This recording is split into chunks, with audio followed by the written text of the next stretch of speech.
श्री पुरुषोत्तम क्षेत्र मुक्तिर क्षेत्र। मृत व्यक्ति को एठारे दाह कले पोती देले अथवा भसाई देले मध्य मिलिथाए मुक्ति।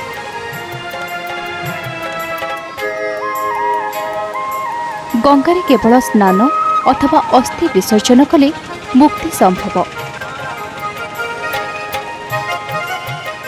सेहिपरि वाराणसी रे जल एवं स्थल रे उभय स्थान रे प्राप्त होइथाए मुक्ति। किंतु श्रीक्षेत्र रे जल स्थल एवं अंतरिक्ष रे सर्वत्र मुक्ति विराजित। मुक्ति पथ श्रीक्षेत्र। एठारे रहिछि स्वर्गद्वार, महाश्मशान तीर्थ।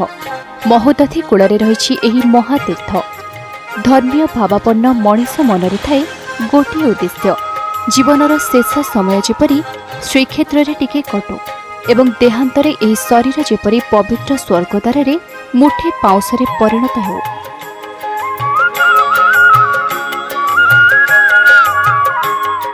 वैदिक सनातन धर्म रे रहिछि एक दृढ़ विश्वास, श्री पुरुषोत्तम क्षेत्र में मृत्युवरण करने एक भाग्यर कथा।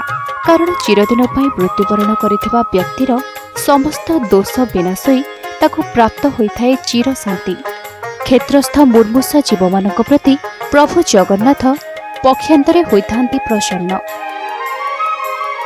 फलतः भगवान को सही दारुमय मूर्ति जीव मानकर अंतकालीन उपकार निमित्त एठारे होइछंती विराजित। श्रीक्षेत्र में मृत्यु ही जीव मानकर कैबल्य लाभ पाई मूल कारण बोली शास्त्रर मत। धर्मीय भावनार पीठस्थली स्वर्गद्वार।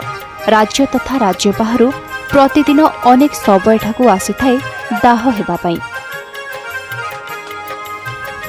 दाह कार्य समापनांते ज्ञातिजन महाप्रसाद सेवन करी एठारो स्वगृह को बाहुड़ी जाइथांती।